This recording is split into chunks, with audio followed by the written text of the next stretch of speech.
Bonjour, est-ce que vous m'écoutez?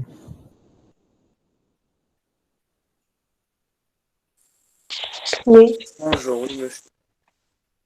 Merci. Alors, aujourd'hui, on va commencer donc notre premier cours sur la matière méthode mathématique pour la physique. Et au premier chapitre, on va voir deux principales fonctions spéciales, la fonction gamma et la fonction bêta. Ces deux fonctions interviennent beaucoup en mathématiques et surtout lorsque vous résolvez les équations aux dérivées partielles, ainsi que dans la physique statistique, en probabilité en particulier. Voilà. Donc le cours, il va s'articuler donc normalement surtout le programme de cette matière. Et au premier chapitre, donc, on va voir la fonction gamma et bêta. Est-ce que vous voyez l'écran? Monsieur, la traduction en anglais, ça nous gêne. Pardon? Il y a la traduction en anglais, monsieur. On ne voit pas le diapo bien comme il faut. Traduction en anglais.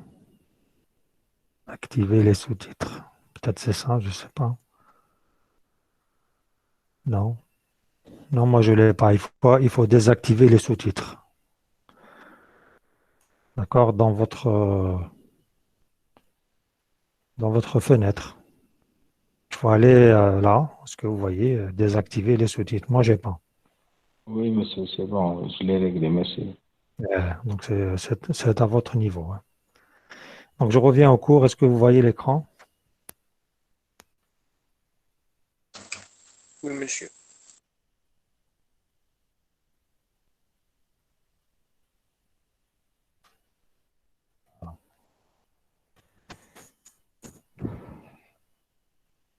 Alors, donc, je n'ai écrit que le chapitre 1, donc fonction gamma et bêta, comme vous voyez. Donc, on va commencer par les intégrales de fonctions intégrables.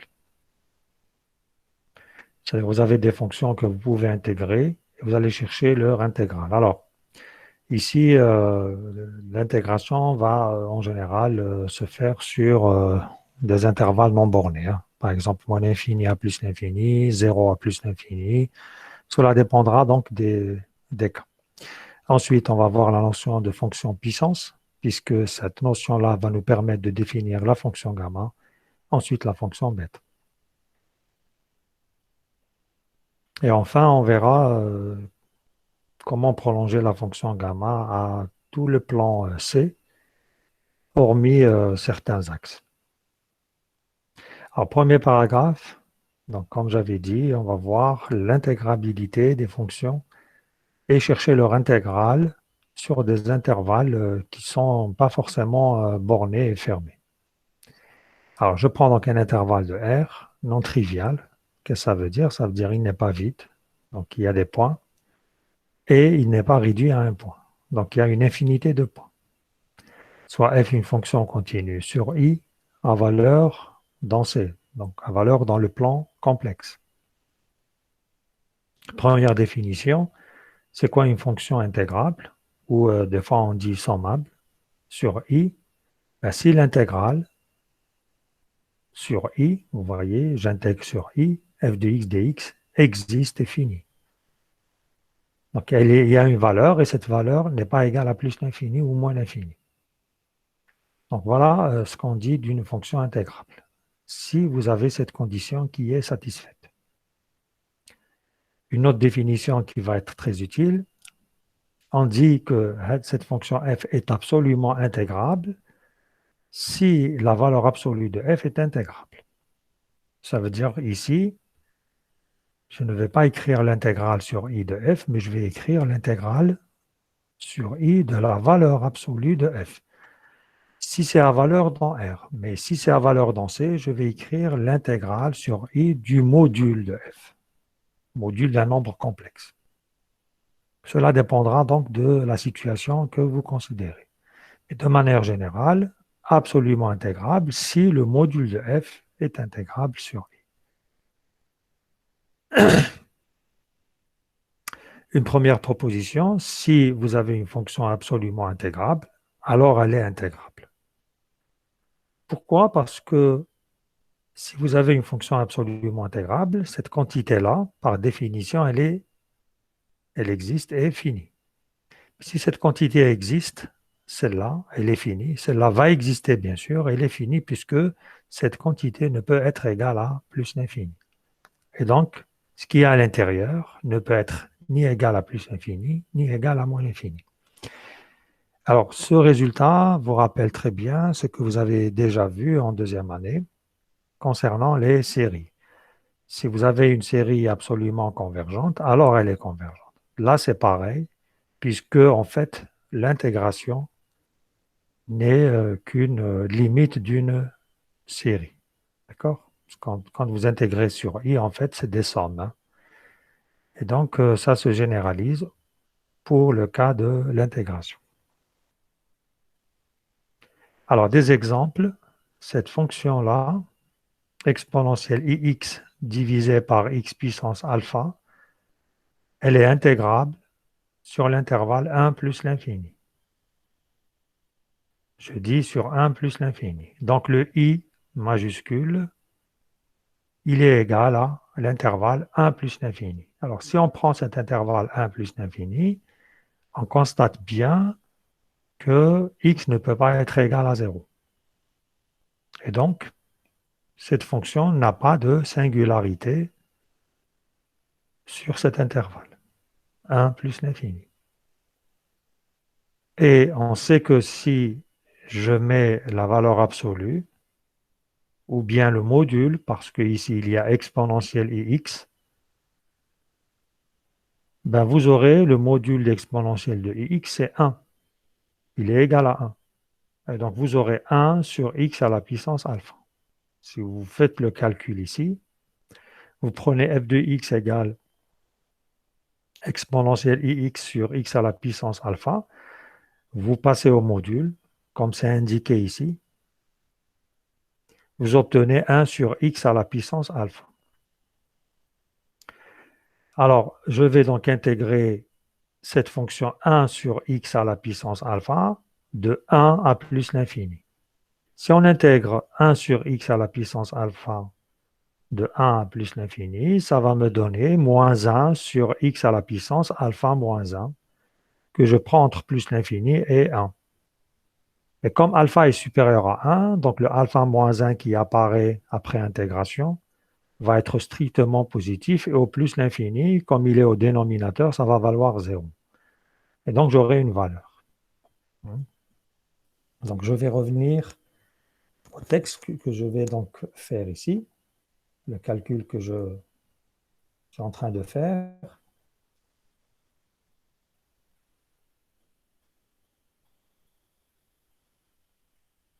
Voilà. Est-ce que vous voyez ce que je suis en train d'écrire?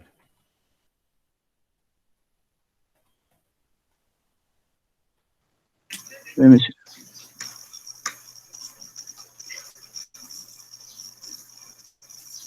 Bon. Sur un clavier en anglais, donc voilà, je reviens en français. En effet, non, c'est pas possible. Pourquoi il revient en français? Voilà. Donc l'intégrale, alors ici, i c'est l'intervalle 1 plus l'infini. Donc je vais intégrer de 1 jusqu'à plus l'infini. Quelle fonction que je vais intégrer? Ben, je ne vais pas intégrer celle-là. Je vais intégrer son module. On va mettre le module ici.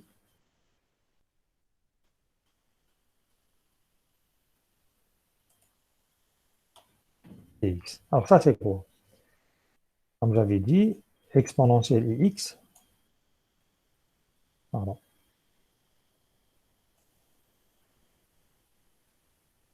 Petit problème. Oui, voilà. On enlève le module et j'obtiens 1. Ah, voilà, j'ai compris le problème. Voilà. Alors, pourquoi j'ai 1? Parce que par le module de exponentielle ix, c'est quoi? C'est le module de cosinus x plus i sinus x. Car ça, c'est la formule de l'air. Exponentielle ix, c'est cosinus x plus i sinus x. Et c'est quoi le module de ceci? C'est la racine carrée de cosinus au carré x plus sinus au carré x. Et on sait bien que, d'après les règles de la trigonométrie, ou bien la relation de Pythagore, cosinus carré plus sinus carré égale à 1. Et en bas, le module de x à la puissance alpha, il faut mettre aussi le module de x à la puissance alpha, mais il n'y a pas de module. En fait, x est un réel, puisqu'il appartient à l'intervalle 1 plus l'infini. Oui, donc je reviens. Je disais x est un réel, puisqu'il appartient à l'intervalle 1 plus l'infini. Donc le module de x à la puissance alpha, en fait, c'est la valeur absolue de x à la puissance alpha. Mais comme x est positif, puisqu'il est plus grand ou égal à 1, donc il n'y a pas de valeur absolue ici. Et ça, quand vous intégrez, en fait, vous utilisez la fameuse relation qui permet de dire que 1 sur x à la puissance alpha, c'est en fait x à la puissance moins alpha. Et quand j'intègre ceci, ben c'est quoi? C'est 1 sur moins alpha, pardon, plus 1, x à la puissance, moins alpha plus 1. Et ceci, je vais le prendre entre, donc je vais mettre entre 1 et plus l'infini. Alors, c'est là qu'intervient la valeur de alpha. Alpha étant supérieur à 1. Donc, 1 moins alpha est négatif. Alors, l'infini élevé à une puissance négative, ça donne 0. Donc, il nous reste juste la valeur en x égale 1, avec un signe moins. Donc, j'obtiens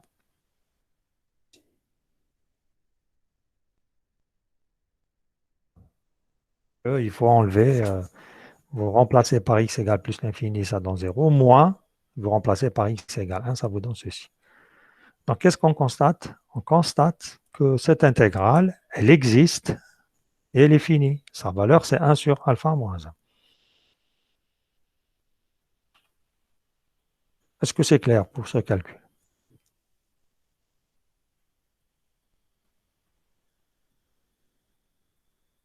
C'est clair? Oui, monsieur. Oui, monsieur. Ah, très bien. Donc, qu'est-ce que j'ai fait ici, en fait? J'ai évalué cette intégrale.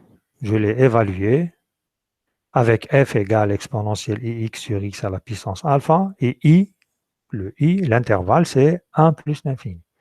Et donc, cette quantité, elle existe.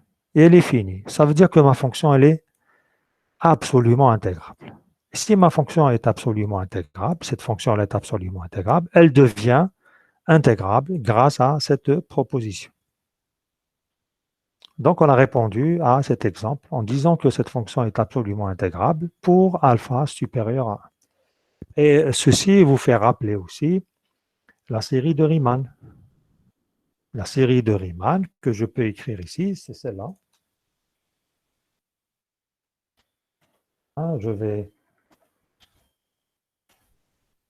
écrire la série de Riemann.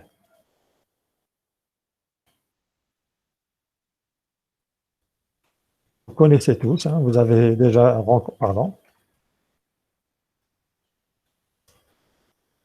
rencontré cette série l'année passée, c'est celle-là. Elle converge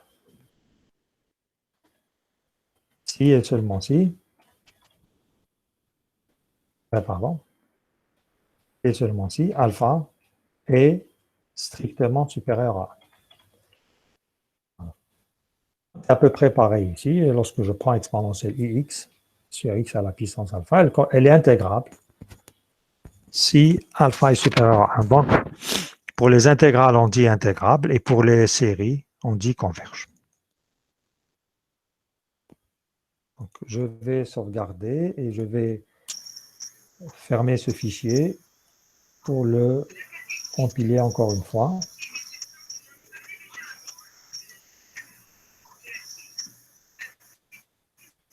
Monsieur, Oui. s'il vous plaît, j'ai juste pas compris pourquoi vous avez remplacé le exponentiel IX par seulement le module et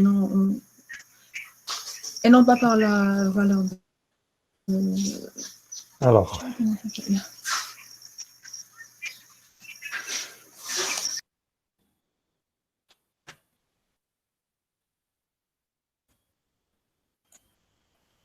je reviens. Alors, à quel niveau ici? Quand on a remplacé le exponentiel IX par sa valeur, par le module seulement. Là? Oui. Là? Ouais, voilà, oui, exactement. Parce que ici, je vais faire le module. Parce qu'une façon de démontrer qu'une fonction est intégrable, une fonction est intégrable, il suffit de démontrer qu'elle est absolument intégrable. Ben, c'est ce que je fais ici. Je passe au module, j'obtiens quelque chose de fini. Donc, cette fonction-là, c'est absolument intégrable. Si c'est absolument intégrable, elle est donc intégrable. C'est bon? D'accord. Voilà pourquoi je fais valeur absolue, module, pardon. Parce qu'il y a un nombre complexe aussi. D'accord.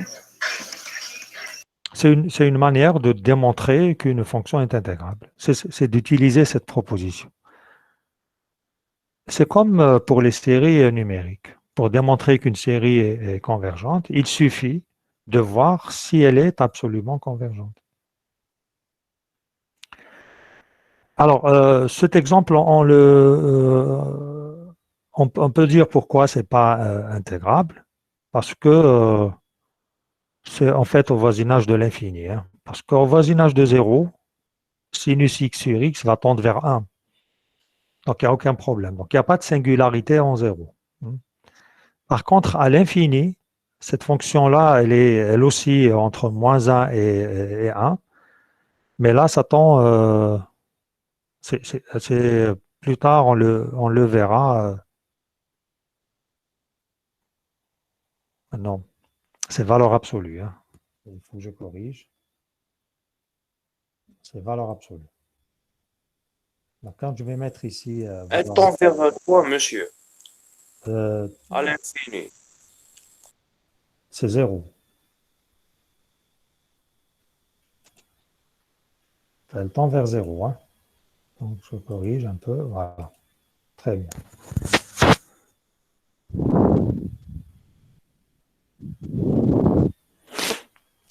Donc, avec valeur absolue, elle n'est pas intégrable. Mais sans valeur absolue, elle est intégrable. Là, on verra ça plus tard. Donc, calculera l'intégrale. Bon, avec valeur absolue, sans valeur absolue, le sinus, il est borné entre moins 1 et 1. Ça, c'est l'infini, au voisinage de l'infini. Hein.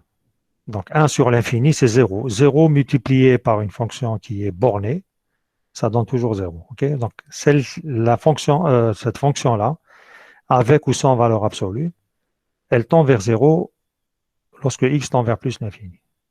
C'est bon? Est-ce que j'ai répondu à votre question?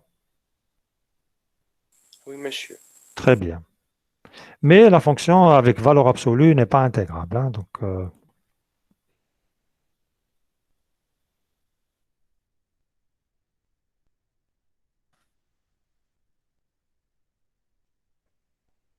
alors, vous avez des exercices exponentielle ix sur 1 plus x carré. Alors, je vous donne une indication, passez au module, hein, comme pour l'exemple 1,1. Sinus x sur x carré, alors ici, elles sont intégrables, mais bon, il faut juste dire pourquoi. C'est comme l'exemple de tout à l'heure, parce que ici, c'est alpha égale 2. D'accord? Vous revenez à l'exemple au premier. Alors, qu'est-ce qu'il y a dans cet exemple? Il y a sinus x sur x à la puissance alpha plus i cosinus, cosinus x sur x à la puissance alpha plus i sinus x sur x à la puissance alpha. Prenez alpha égale 2, donc c'est intégrable. Donc, si c'est intégrable, la partie réelle et la partie imaginaire sont intégrables. Ici, c'est la partie imaginaire de cette fonction. D'accord? C'est sa partie imaginaire, hein, avec alpha égale 2. Donc, c'est intégrable. Celle-là, donc je vous laisse le soin de la faire, mais ce n'est pas très compliqué à faire aussi.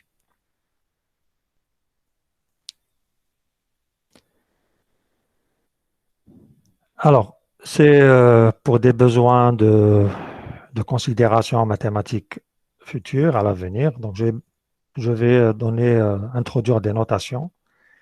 Donc, quand vous voyez LIR ou LIC, ça va désigner l'ensemble des fonctions qui sont intégrables sur I, à valeur dans R ou à valeur dans C. Alors, notre premier résultat, c'est que si f et g sont intégrables, à valeur dans R ou à valeur dans C, alors lambda f plus mu g, c'est une combinaison linéaire. Lambda et mu, c'est des réels ou des nombres complexes. Eh bien, vous allez toujours récolter une fonction, celle-là, c'est lambda f plus mu g. C'est une fonction qui est intégrable sur I, à valeur dans R ou à valeur dans C. Mathématiquement parlant, ça veut dire que cet espace, l'espace des fonctions intégrables, c'est un espace vectoriel. Soit sur R, si la fonction est à valeur dans R, soit sur C.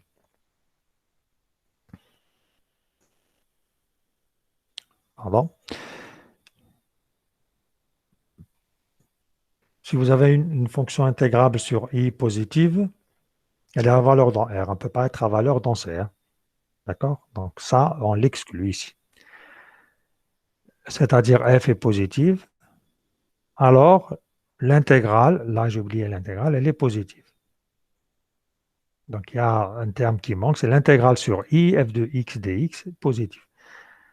Ainsi, si f est supérieur ou égal à g, avec f et g sont deux fonctions intégrables, alors l'intégrale de f sur I est supérieure ou égale à l'intégrale de g sur I.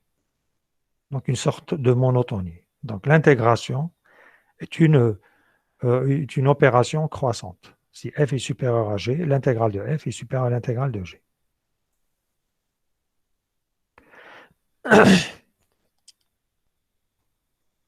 Pardon, donc je suis allé très, très vite. Qu'est-ce qui se passe? Alors, voilà.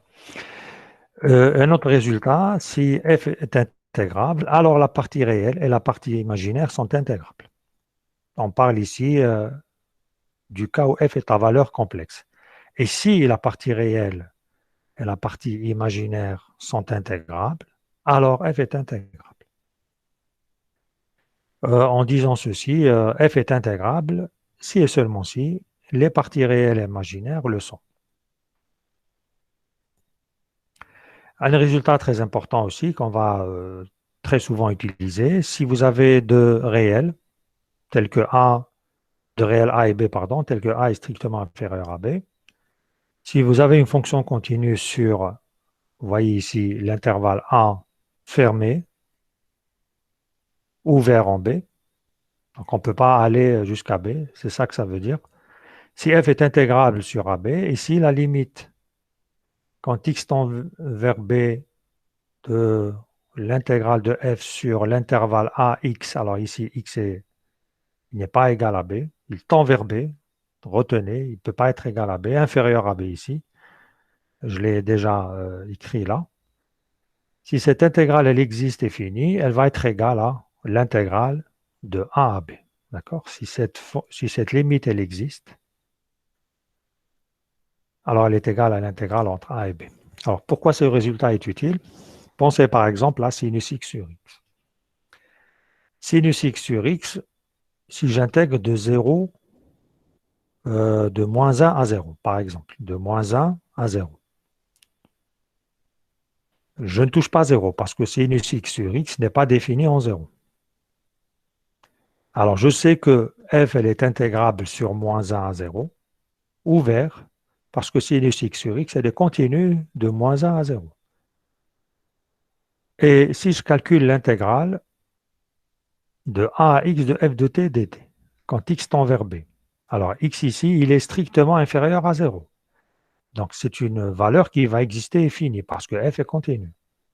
Et donc, l'intégrale de moins 1 à 0 va être égale à la limite, quand x tend vers 0, x négatif de moins 1 à x, f de t dt. C'est une façon d'obtenir maintenant l'intégrale de sinus x sur x entre moins 1 et 0, comme étant la limite quand x tend vers 0, x inférieur à 0, de l'intégrale de moins 1 à 0 de sinus x, de sinus t sur t, Voilà. Donc ce résultat est utile. Alors je l'ai fait sur l'intervalle A, B, A fermé, B ouvert. On peut aussi le faire sur A ouvert, B fermé. Et dans ce cas, je vais écrire limite quand x tend vers A, l'intégrale de x à b, f de t dt. Si ça existe et fini, alors la limite quand x tend vers A, x supérieur à A, l'intégrale de x à b, f de t dt égale l'intégrale entre A et b de f de t dt. Voilà. Voilà, donc ce qui est dit ici dans la remarque, le même résultat subsiste si I est de la forme ouvert en B, fermé en A. Un exercice, montrer que la fonction exponentielle moins x exponentielle ix est intégrable sur 0 plus l'infini et calculer son intégrale. Alors, cet exercice-là, on va le faire.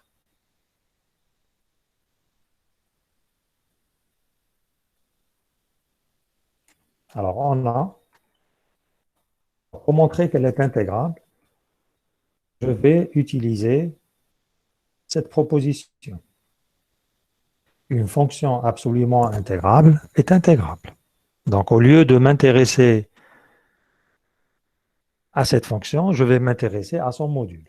Donc, je commence. Alors, il me donne quel intervalle? Dans l'intervalle 0 plus l'infini. Donc, je vais intégrer de 0 à plus l'infini. Pardon, je sais pas ce qui est écrit ici.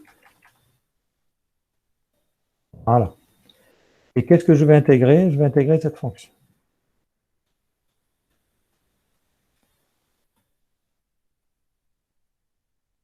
Dx. Alors, ici, je vais mettre le module.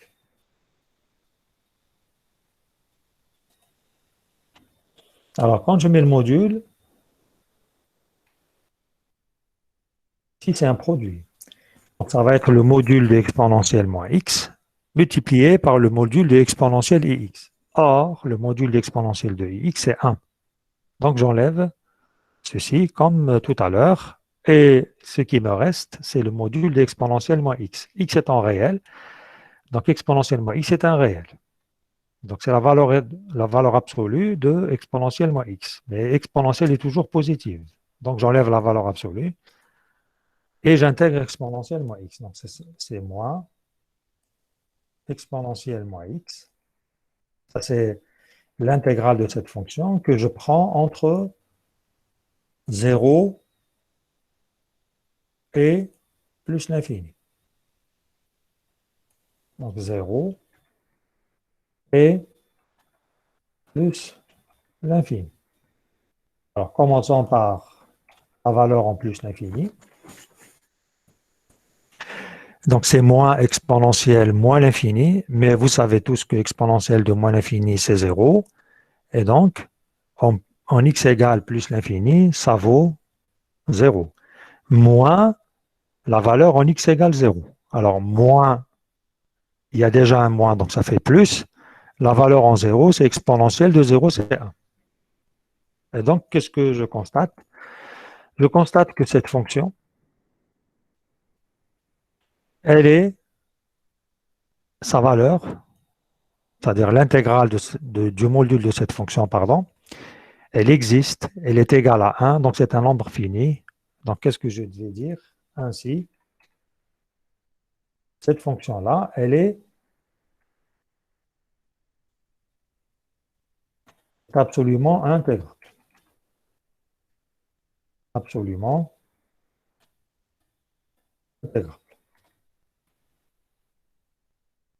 Et d'après la proposition, alors je ne lui ai pas encore donné de nom, donc, je vais l'appeler proposition, je crois que c'est la première.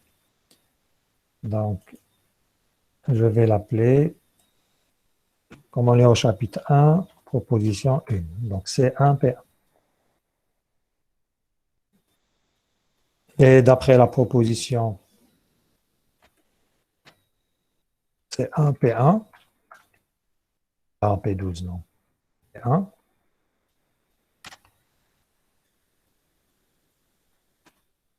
Elle est intégrable.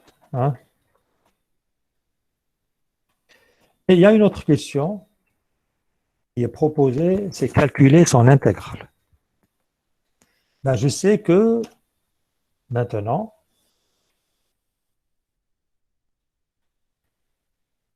f est intégrable, cette fonction-là, elle est intégrable. Donc l'intégrale, cette intégrale-là,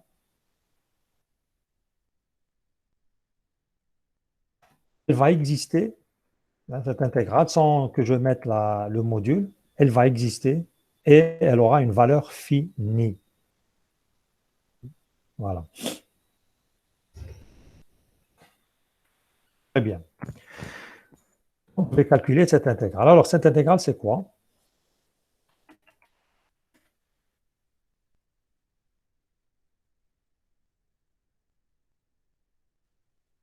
J'écris maintenant c'est quoi exponentielle ix? C'est cosinus x plus i sinus x. Donc, égal.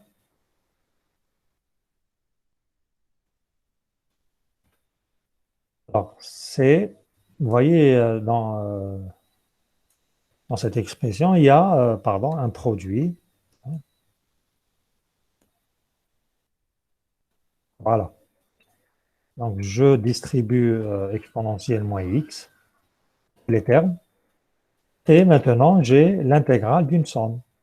L'intégrale d'une somme, c'est la somme des intégrales, on l'a déjà vu. Bon.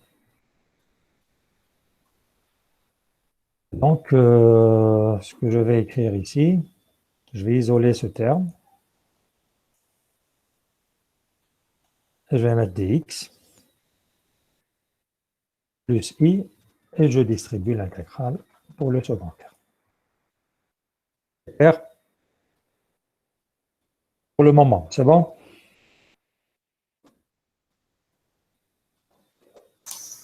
Ah oui, monsieur. Alors, je vais vous apprendre une nouvelle technique d'intégration par partie, donc vous suivez bien. Alors, j'espère que... Oui, très bien. Alors, comment est-ce que je vais faire ici? Cosinus, sinus, cosinus. Très bien. Donc, je vais faire un tableau. Donc, un tableau qui contient donc deux lignes. Non, donc je vais voir, hein, donc un, deux, donc deux lignes, ça c'est sûr. Mais les colonnes, je suis en train de compter. Hein. Donc, colonnes, donc, je vais dire alors. Normalement, c'est 6. Je vais voir si c'est bon. Donc, qu'est-ce que j'ai? J'ai exponentielle cosinus x. Alors, je vais mettre ici exponentielle cosinus x. Ici en bas, exponentielle cosinus x. Je vais mettre des flèches ici. Donc, je vais mettre la première flèche. Voilà. Ensuite, une seconde. Non. Une seconde flèche. Je crois que ça suffit. Hein. Donc, cette colonne est inutile. Donc, je vais l'enlever. Très bien. Donc, une flèche. Alors, qu'est-ce que vous voyez dans ces flèches? Donc, pour la première ligne, ça va être des dérivations. Donc, je vais dériver exponentielle moins x. Donc, c'est moins exponentielle moins x. Vous serez tous d'accord? Ah, je me suis trompé. Hein. Donc, il nous faut 3 lignes. Donc, je reprends le tableau. Hein. Il nous faut 3 lignes. Voilà. Donc, je prends exponentielle moins x. Je prends cosinus x. Je vais faire des flèches.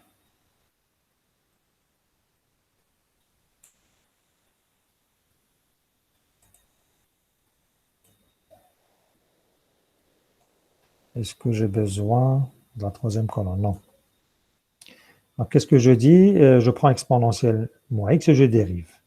Donc, je vais prendre tout ça. Non. Il faut que je pense à chaque fois au mode maths. Donc, moins exponentielle moins x. Donc, la première ligne, c'est des dérivations. Donc, je prends exponentielle moins x, je dérive, c'est moins exponentielle moins x. Je dérive encore une fois, ben, je reprends exponentielle moins x. En bas, la deuxième ligne, c'est des intégrations. Donc, je me pose la question inverse. Quelle est cette fonction que je vais mettre ici? Lorsque je la dérive, je trouve cosinus x. Donc, c'est sinus x. Quand je dérive sinus, j'obtiens cosinus. Et ici, c'est pareil. Quelle est cette fonction que je vais mettre ici, dans cette case, que lorsque je la dérive, j'obtiens sinus? C'est moins cosinus x. Et j'arrête là. Je vais vous dire pourquoi plus tard, pourquoi j'arrête. Et là, je vais commencer par les signes. Voilà pourquoi j'avais besoin de mettre une troisième ligne. Signe plus, moins, ensuite plus. Et j'efface ce tableau, et voilà. J'ai terminé donc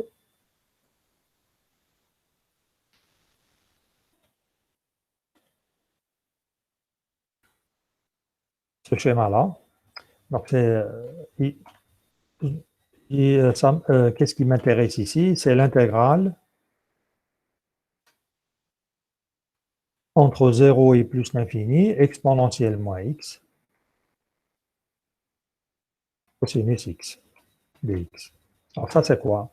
Si je regarde ce tableau, et vous me suivez ici, s'il vous plaît, alors, ça va être les produits suivants. Donc, plus, vous voyez ce signe plus, donc c'est plus exponentielle moins x multiplié par sinus. C'est en diagonale, hein, vous travaillez en diagonale, exponentielle moins x fois sinus x. Donc, je prends exponentielle moins x fois sinus x. J'ai terminé. Ensuite, je passe au signe suivant. C'est moins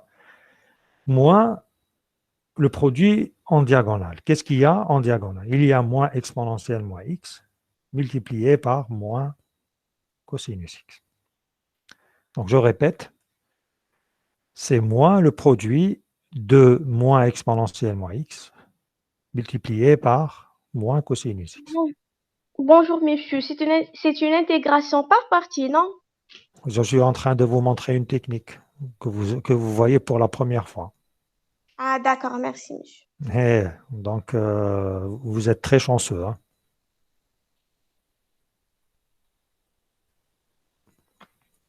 Alors, ce logiciel, il y a une... voilà. On peut le calculer. Hein. J'aurais pu vous calculer la valeur. Hein. Evaluate. Mais je ne vais pas le faire. Je vais juste vous démontrer... enfin, vous montrer d'abord cette technique d'intégration par partie. Donc, vous voyez ici. Donc, je répète, c'est plus exponentielle moins x fois sinus x moins ce produit. Donc, c'est moins exponentielle moins x par cosinus x. Hein. Je reprends donc ceci. D'accord? Alors, quand il y a des produits, est-ce que je peux faire un produit après, en diagonale? Non, donc je m'arrête là. Donc, dès qu'il y a des... C'est là qu'il faut retenir. Dès qu'il y a des produits en diagonaux, ça va être juste un- un remplacement. Donc, je remplace en x, pardon, j'ai oublié de dire x égale 0, x égale plus l'infini, et c'est pas tout, puisque ici, il me reste plus, vous voyez ce signe, plus. Alors là, c'est un produit que je vais faire, mais c'est un produit en ligne, hein. C'est-à-dire je passe de la ligne 2 vers la ligne 3. Donc ça, c'est un produit. Donc plus, quel est ce produit? C'est exponentielle moins x cosinus x, avec un signe moins. C'est l'intégrale, c'est cette intégrale en fait, et avec un signe moins. Oh, parce qu'il y a un signe moins ici, n'oubliez pas. Le signe moins, je le fais sortir de l'intégrale, et voilà ce que j'ai. Alors, c'est la même intégrale que vous voyez à gauche et à droite. Donc, je ramène cette intégrale avec le signe moins, je le ramène à droite, donc il va devenir un signe plus. Donc, je vais avoir deux fois.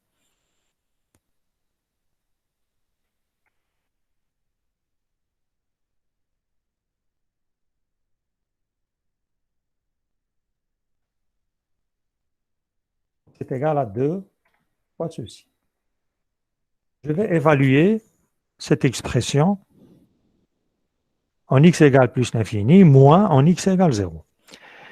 Alors, en x égale plus l'infini, c'est exponentielle moins l'infini d'une part, exponentielle moins l'infini d'autre part. Donc, dans les deux termes, il y a exponentielle moins l'infini. On sait tous que l'exponentielle moins l'infini, c'est 0. Qu'est-ce qu'il y a à côté de 0? Il y a sinus x, il y a cosinus x. Sinus x et cosinus x sont deux fonctions qui sont bornées entre moins 1 et 1. Donc, vous connaissez la règle, un 0 fois une fonction bornée, c'est un 0. Donc, en plus, l'infini, c'est 0 ici, et c'est 0 là. Donc, il nous reste à évaluer en x égale 0. Alors, en x égale 0, ça vaut 0 parce que sinus de 0, c'est 0. Et en x égale 0 pour ce second terme, vous avez ici 1, vous avez ici cosinus de 0, c'est 1.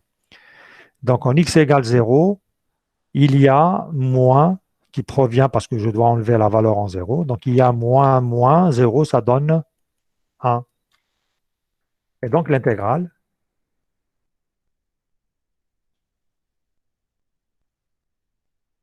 cette intégrale-là, elle vaut combien?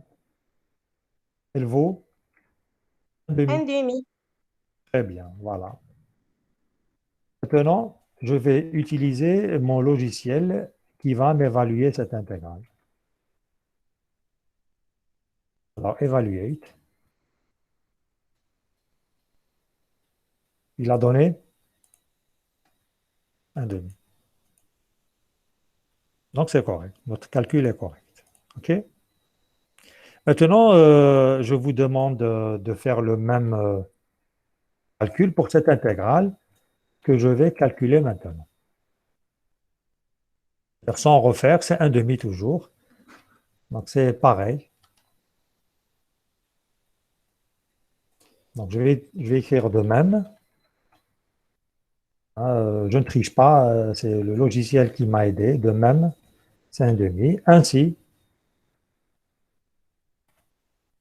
quelle est la valeur de cette intégrale? Celle-là. C'est ça qui m'a été demandé de faire. Ça va être la valeur de sa partie réelle, c'est celle-là, plus i, sa valeur de la partie imaginaire. Donc 1 demi, pardon, je vais écrire ici. Voilà. Voilà donc la valeur de l'intégrale et j'ai répondu à cet exercice. Est-ce que c'est clair? Oui, monsieur. Très bien. Donc je vais compiler, je vais juste vérifier est-ce que j'ai bien écrit les choses, montrer que la fonction est calculeuse en A, en effet. En effet, on a donc x est absolument intégrable et d'après la proposition, elle est intégrable. Très bien. Calculons ensuite en intégrale. On a d'abord, hein, c'est un petit calcul qu'on a fait ici. Or, en effectuant une intégration,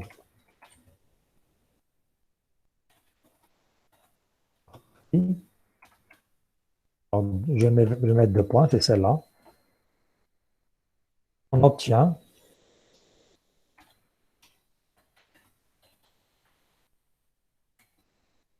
le point. Alors, parce que j'ai, oui, virgule, c'est-à-dire deux fois, et ainsi, de même, on a,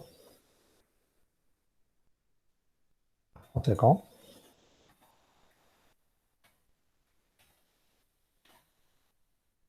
voilà.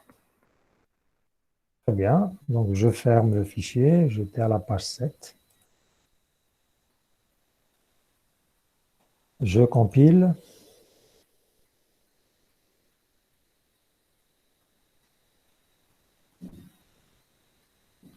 Et on revient vers notre fichier PDF.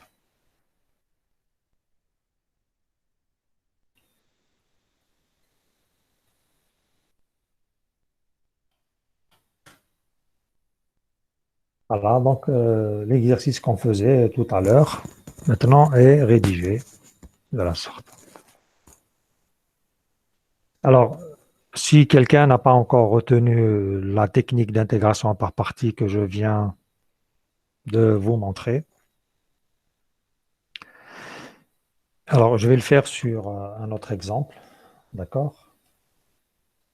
Donc, new, c'est un fichier que je vais créer et je vais par exemple calculer x puissance 4 moins 3x puissance 3 plus 2x au carré moins x plus 1. J'ai fait ça au hasard, hein.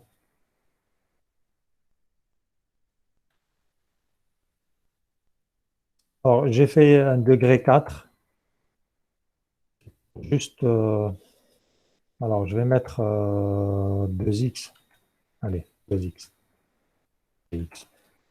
Alors, je vais demander au logiciel de me calculer tout ça. Donc, voilà la valeur. Bon, il y a une constante, hein.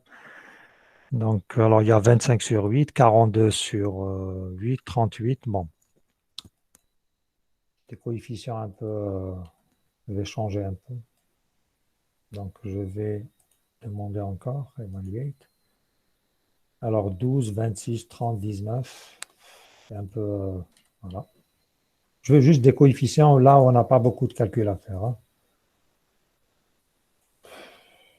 Donc, 2x, j'ai essayé de simplifier. Alors, je vais mettre ici 2.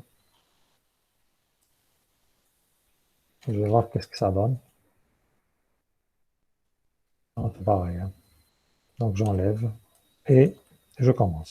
Alors, c'est une intégration par partie, hein. Alors, je vais prendre x puissance 4. Le voici.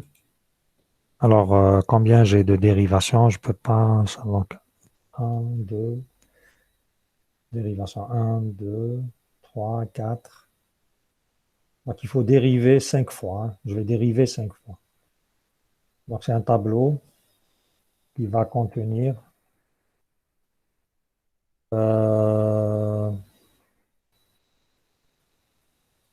tableau, voilà, 3 colonnes, il va contenir 9 colonnes, normalement 9.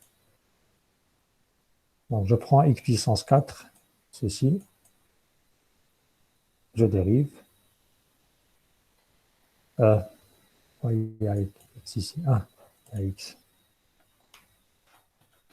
Alors, quand je dérive, ça donne 4 puissance 3 moins 3x au carré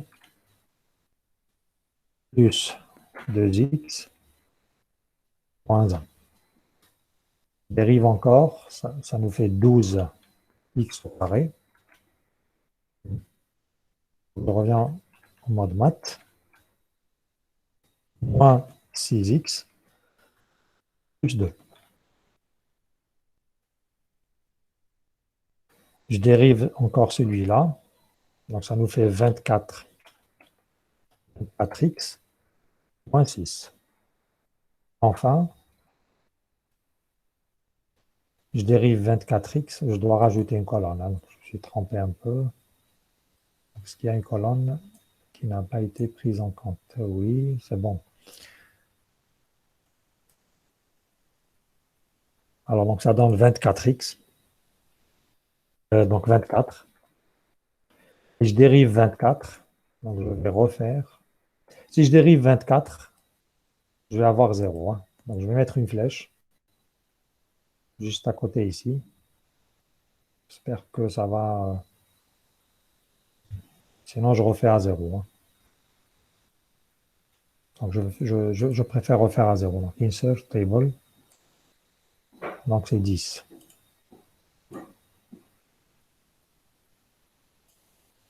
Voilà. Donc ça c'est. Je commence par 0. Non, pas 10. Pardon, c'est 11. Il faut que je rajoute une flèche. Voilà. Donc ici, c'est 0, parce que je dois dériver 24. Hein. 0. Ensuite, une flèche, il y a 24. Une flèche, il y a 24x moins 6. J'efface tout ça. L'autre flèche, il y a avant.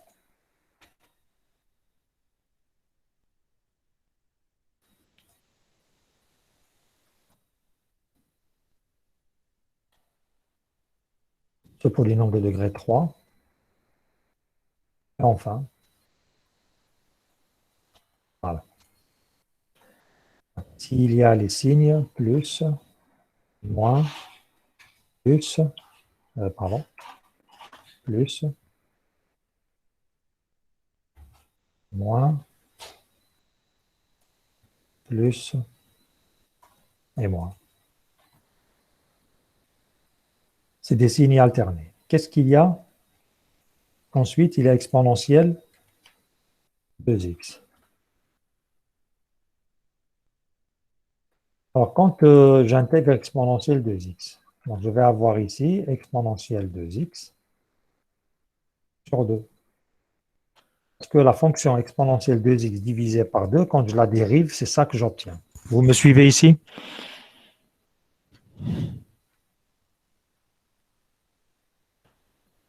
Est-ce que vous me suivez? Oui, monsieur.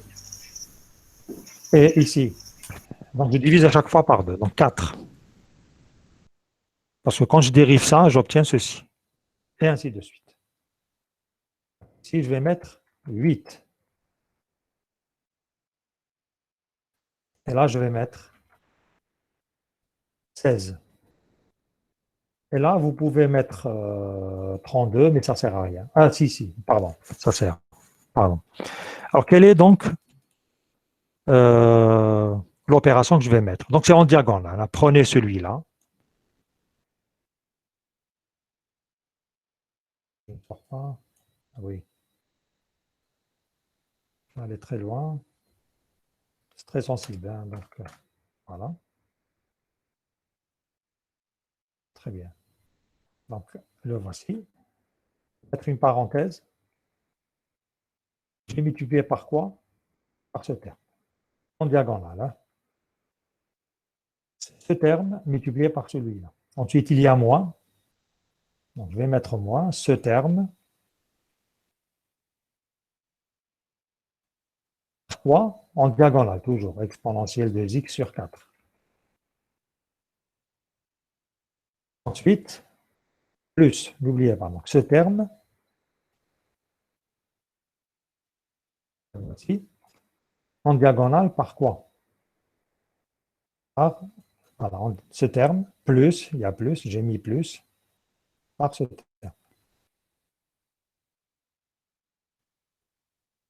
Il y a moins, ce terme, on peut mettre moins, ce terme, voilà, 24x moins 6 par 3 exponentielle de 2x sur 16. Hein. On va vérifier après, 16. 24x moins 6 par exponentielle de 2x sur 16. Enfin, je dis bien enfin, c'est 24 hein, multiplié par exponentielle de 2x sur 32. Qu'est-ce qu'il y a? Donc j'ai mis moins, donc ça fait plus ici. Exponentielle 2x sur 32. Et qu'est-ce qui me reste à la fin? Je fais 24 pardon, exponentielle 2x sur 32. Il me reste moins l'intégrale de 0.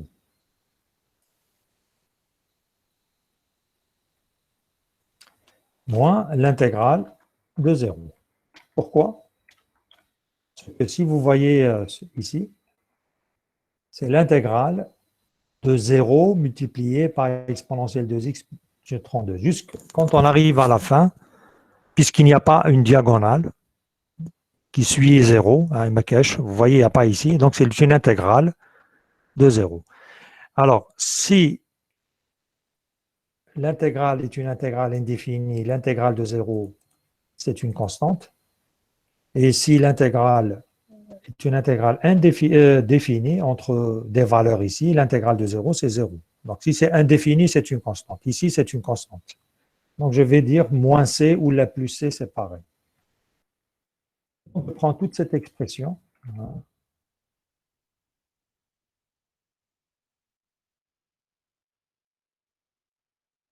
Ensuite, je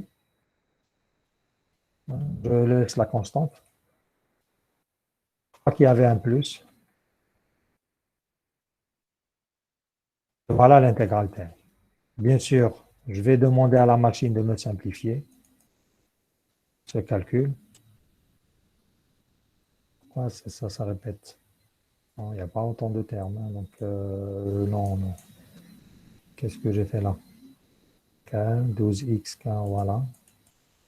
Moins 24x plus 24, pas 32. Et là, il n'y a rien. Voilà. Je vais lui dire de me simplifier. Il a donné ceci. Et si je prends donc cette fonction, que j'intègre, voilà, vous comparez maintenant le résultat, ce résultat, avec celui-là. 1/8 exponentielle de 2x, 4x puissance 4, moins 2x au cube, plus 22x carré, moins 26x plus 17. Voilà. Ça, c'est une intégration par partie. C'est une technique que je viens de vous montrer. J'espère qu'elle vous sera utile pour la suite. C'est-à-dire à chaque fois, ça vous évitera de poser U égale ceci, dV égale ceci. Parce qu'ici, en fait, pour calculer cette intégrale, combien on a fait d'intégration par partie? 1, 2, 3, 4, 5 intégrations par partie. Donc, vous allez faire 5 intégrations par partie pour pouvoir calculer la valeur de cette intégrale. Donc, vous imaginez un peu quels sont les calculs que vous allez faire. C'est très long. Hein. Alors, par contre, celle-là, elle est plus rapide. Bien sûr, l'expression finale que vous obtiendrez doit être simplifiée. Et donc, dans tous les cas, vous allez faire des calculs. Bon, ici, c'est facile à voir parce que exponentielle 2x peut être en facteur.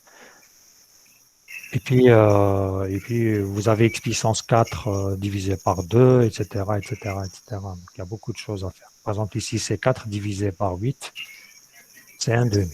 C'est x puissance 4, le coefficient, c'est 1 demi. On le retrouve ici. Parce que le dénominateur commun ici, c'est 8. Bon, vous avez 2, 4, 16, 2, 4, 8, 32 et 16 et 32. Mais le dénominateur commun, ça simplifie, c'est 8.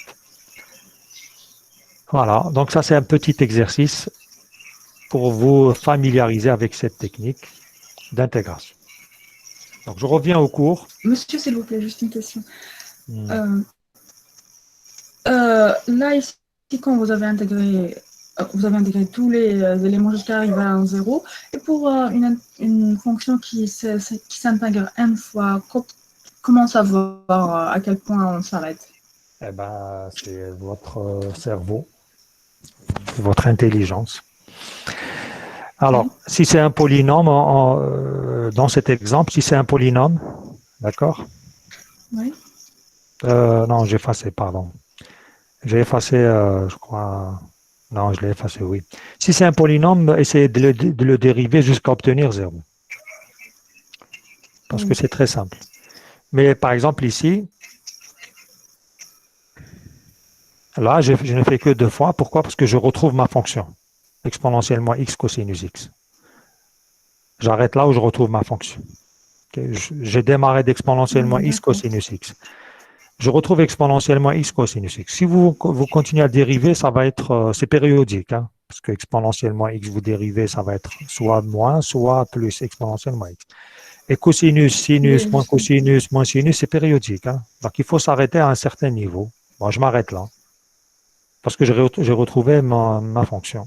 Voilà, c'est une petite intelligence, hein. C'est rien. Et quand est-ce que vous vous arrêtez? Ben, je vous dis, c'est lorsque vous trouvez un terme. Par exemple, ici, c'est périodique, donc vous vous arrêtez ici. Et lorsque vous trouvez un terme facile à intégrer. Si c'est un polynôme, vous allez trouver 0. C'est un polynôme de degré n. Vous allez dériver n plus 1 fois. Vous allez trouver 0. Qu'est-ce qu'il va y avoir après, à la fin? Lorsque vous avez ici 0 et une fonction ici. C'est l'intégrale de 0. L'intégrale de 0, soit c'est une constante, si c'est une intégrale indéfinie, soit c'est 0 si c'est une intégrale définie. Donc vous vous arrêtez là où vous savez intégrer. La règle, c'est que je démarre de ce que je ne sais pas faire, je fais mes calculs, mes dérivations, disons, mes primitives, et je m'arrête là où je vois qu'il y a 2 fonctions dont le produit est facilement intégrable, que je peux intégrer. D'accord? C'est ça la règle. D'accord, C'est ça merci. la règle d'intégration par partie. Euh, je reprends encore. En fait, ici, voilà, c'est exponentiellement x cosinus x. Ça, je ne sais pas faire. Je vais faire par partie. Donc, je vais faire que des produits et je constate que je me suis retrouvé à rechercher encore la même valeur. Comme il y a un signe moins, je ramène à gauche, j'obtiens 2 fois la même valeur et j'ai donc cette intégrale qui vaut 2 fois. Mais de manière générale, si vous avez ici f, et ça c'est g, c'est quoi une intégration par partie? C'est que vous savez dériver f et vous savez dériver, primitiviser g, hein, chercher la primitive de g. Ici, c'est cosinus. C'est facile. Cosinus, sinus, cosinus. C'est très simple. Mais si, par exemple, vous avez arc-tangente, par exemple, exponentiellement x arc-tangente, là, c'est pas arc-tangente qu'il faut chercher une primitive. Il faut dériver arc-tangente. Parce qu'il faut chercher toujours cette fonction dont la primitive est facile à chercher.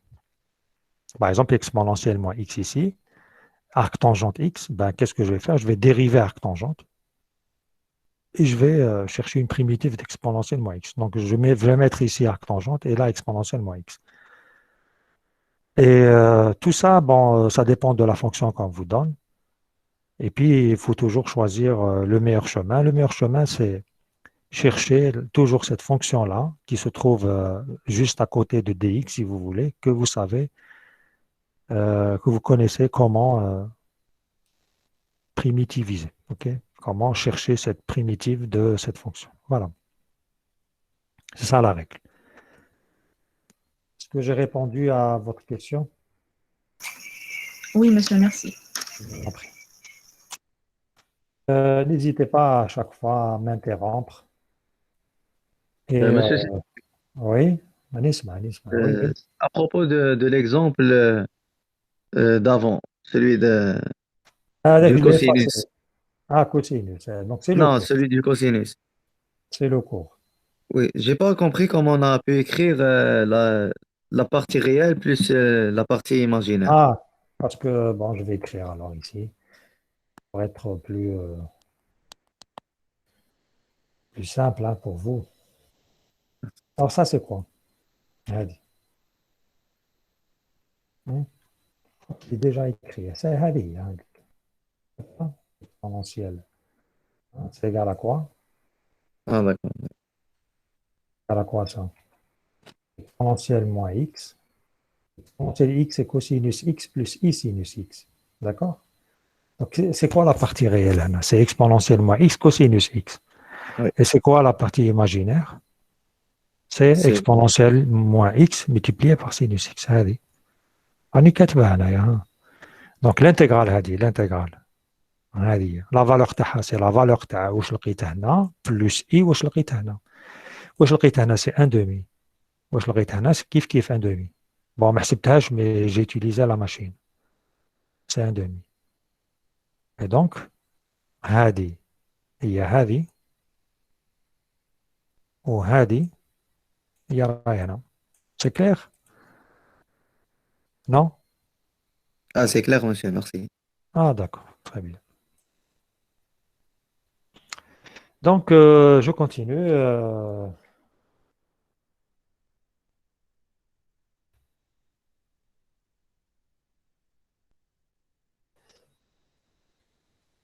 Alors, pas le théorème hein, précédent. Donc, on a vu dans la proposition précédente que si f est intégrable sur A, B, شفتوا هنا A fermé, B ouvert. C'est-à-dire qu'on ne peut pas, هنا, ce théorème, il s'utilise lorsque on a une singularité en B. Ça veut dire que f n'est pas défini en B. Par exemple, il a qu'un B égale 0, par exemple, vous aurez divisé par x. Il a qu'un B égale 1, par exemple, vous aurez divisé, par exemple, hein, divisé par x moins 1. Et ainsi de suite. Ou là, par exemple, avec racine, il a qu'un x égale, il a qu'un b égale 1, a égale 0, b égale 1. Par exemple, vous aurez racine de l'dakhel 1 moins x. Elle n'est pas définie pour x supérieur strictement à 1. Bon, on peut fermer le 1. Mais en fait, ça dépend donc de la fonction qu'on vous donne. Hein. Ça veut dire qu'on ne peut pas toucher à x égale b pour f. F n'est pas défini en b. C'est ça que ça veut dire dans ce genre de situation. Alors, ça, c'est bien sûr, c'est une primitive de f, que je note f majuscule. Et de la primitive de f, elle s'annule en a. Quand je prends x égale 1, f de a, c'est l'intégrale entre a et a, c'est 0. Mais ce n'est pas ça qui m'intéresse. C'est que cette primitive-là, lorsque x tend vers b, elle a une limite. Donc ça, c'est en fait la proposition précédente.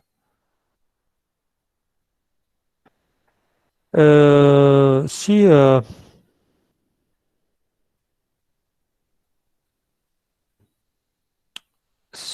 par exemple, vous mettez ici quelque chose dont la limite elle existe, ça ne veut pas dire que f est intégrable. Hein. On a des exemples. Donc l'intégrale de 1 à x sinus t sur t dt, x supérieur à 1. Alors, qu'est-ce que je vais faire ici? C'est une intégration par partie. Hein, donc je reviens.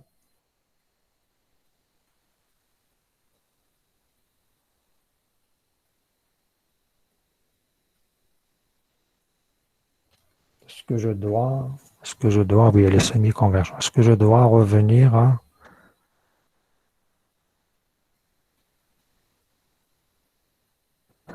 Non, on ne va pas traiter cet exemple parce que ça parle de semi-convergence. Et là, je dois vous définir tout ceci. Donc, on y reviendra. Hein, OK?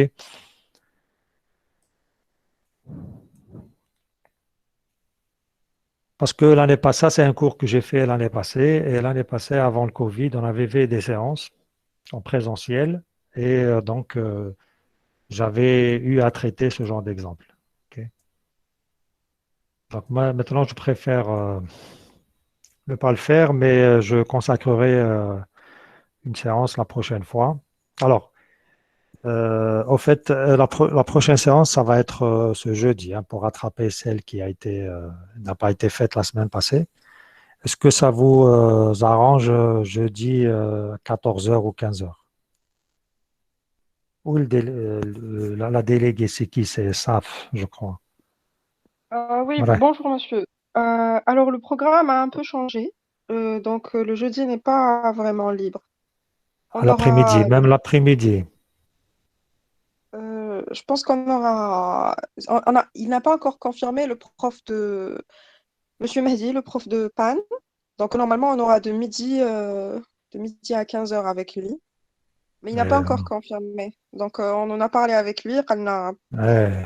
très Mais de probablement. toute Donc façon, peut-être mercredi. je vous dis pourquoi je veux changer cette séance. Pour l'unique et simple raison est que je fais partie donc de l'administration de la faculté de maths, d'accord? Et donc je ne peux pas être présent les dimanches matin et même lundi matin, toutes les matinées en fait, puisque je dois être présent à mon bureau d'administration. Ok. Et les après-midi, ça m'arrange. Donc essayez de voir une journée qui arrange aussi la section B, hein. Vous, vous êtes la section A. Oui, monsieur. Oui, c'est la section A. Essayez de voir une journée où je peux vous ramener toutes les deux sections. D'accord, d'accord. On va voir avec la section Donc, B. il faut voir avec Monsieur Mehdi s'il veut vraiment prendre cette séance. Et quelle a été sa séance, vous, hein? Quelle journée? Ouais, c'était le samedi. Et donc sa séance, c'est le samedi Voilà, matin. Et samedi matin, mais je vais voir avec l'autre section. justement, samedi matin, c'est le prof d'optique qui va la prendre, je pense. Ils sont tous en train de changer leurs horaires, donc on n'est pas sûr. Sincèrement, je peux pas, hein. Sincèrement, je peux pas avec cette séance de dimanche. Même après Ramadan, Donc, hein, c'est pas question de Ramadan, hein. Même après Ramadan, je peux pas puisque je crois qu'il y a la ok. belle que je suis dans l'administration. Oui, oui. Ouais. Donc, à Et partir donc, de je peux quelle heure ça vous arrange et quel jour? Et les après-midi, tous les jours, les après-midi, c'est à vous de choisir. Évitez le mardi parce qu'il y a un problème de connexion bon, pour des raisons Oui, que vous connaissez. le mardi en ATP, en tout cas. Euh, Non, non, évitez le mardi. Donc, je suis disponible toutes les après-midi et le samedi matin. à Samedi, partir bon, de je 13 travaille heures. pas. Oui, voilà, quand je dis après-midi, à partir de 13 heures, c'est bon. D'accord, d'accord, très bien. On va voir avec l'autre section. Et est-ce que vous avez ses coordonnées? Le Les délégué. coordonnées de qui? Ah oui, oui, bien sûr. Ah, خلاص. Mais là, vous le contactez, d'accord? Et vous me direz quelle est la séance qui vous convient. D'accord. J'espère que c'est jeudi parce que jeudi après-midi, je suis libre. Et toutes les deux sections sont libres aussi. Même la section B, elle est libre jeudi après. C'est ce que j'ai pu constater, hein. Oui, s'il n'y a D'accord? pas autre Donc, chose. je termine la séance avec cette définition. Donc, si cette primitive f admet une limite quand x tend vers plus l'infini, elle est finie, alors on dira que l'intégrale entre a et plus l'infini de petit f, donc petit f c'est cette fonction que j'intègre, elle est intégrable, et grand F c'est une primitive de petit f, c'est la primitive de f qui s'annule en a. Ben, si vous faites tendre x vers plus l'infini ici, ou bien dans cette intégrale, et vous trouvez que cette limite, elle existe, elle est finie, comme tout à l'heure, comme pour les intégrales qu'on avait cherchées, qu'on avait calculées, ben on dira que f, cette intégrale-là, elle converge. C'est un peu la même situation que vous avez rencontrée pour les séries numériques. Et on posera donc l'intégrale de a plus l'infini f de t dt. C'est la limite, quand x tend vers plus l'infini, de l'intégrale de a à x f de t dt. Aussi simplement que cette formule que vous voyez là. Donc, vous collez les deux. Alors, exercice, je crois que vous pouvez faire ça. Étudier la convergence et la convergence absolue des intégrales impropres. Donc, vous mettez ici valeur absolue pour les convergences absolues et vous voyez qu'est-ce que ça donne. Alors, dernier résultat, vous connaissez la relation de Chasles. L'intégrale de a plus l'infini, c'est l'intégrale de a à b plus l'intégrale de b à plus l'infini. L'intégrale de la somme, c'est la somme des intégrales. L'intégration par partie, vous la voyez. L'intégrale de f g' de t, c'est cette expression avec f' ici. C'est-à-dire ici, vous dérivez f et vous intégrez g. Voilà. L'inégalité triangulaire. Très bien. Voilà, je vous remercie pour aujourd'hui, pour cette séance d'aujourd'hui. Si vous avez des questions, je vous écoute. Sinon, vous allez me contacter, mademoiselle Saf, et vous allez coordonner avec la section B pour voir s'il y a une séance commune à toutes les deux sections. Très bien. Monsieur, on aura TD aujourd'hui? Ça, il faut voir avec elle. Est-ce qu'elle vous a contacté? Ah non, elle nous a pas contactés. C'est pas vous qui allez nous prendre en TD? Ah non, non, c'est elle, c'est Madame Hammesh, je crois. Parce C'est que ce qu'elle même s'appelle. au S1, on n'a pas fait de TD en ligne Je sais, avec elle. mais cette fois-ci, faut voir avec le vice-doyen. Hein. Faut voir avec elle. Avec lui, pardon. Faut voir avec elle, bien sûr, mais avec lui aussi, hein, avec le vice-doyen. Mais il y a pas plus longtemps que, c'est-à-dire le mois passé, ou là, je sais pas, quand on a Ouais, au ouais. S1, elle dit que peut-être qu'elle a une mauvaise connexion et elle peut pas. Euh, Moi, je ne rentre pas dans ces détails. D'accord, Si elle ne d'accord. fait pas ses enseignements, il faut la contacter pour qu'elle fasse ses enseignements. Si elle ne le fait pas, eh ben, il faut voir avec le vice-doyen. Je fais mon travail qui consiste à faire le cours. Et son travail à elle, elle fait les TD. D'accord, Voilà. merci. Il faut voir avec le vice-doyen. Si vous n'avez pas des séances de TD. OK? Il faut Ok, la très bien. contacter, faut la contacter, il faut s'entendre avec elle le jour où quelles sont les séances qui l'arrangent pour le distanciel. Parce que le présentiel, à lui seul, ne suffit pas. Hein. Ça ne suffit pas. 2 semaines, c'est insuffisant. Pour moi, le présentiel, c'est juste apprendre à vous connaître. Voilà à quoi ça sert. Et à me connaître aussi, bien sûr. C'est réciproque. Oui, d'accord. Je vois que vous enregistrez la séance. Vous allez la mettre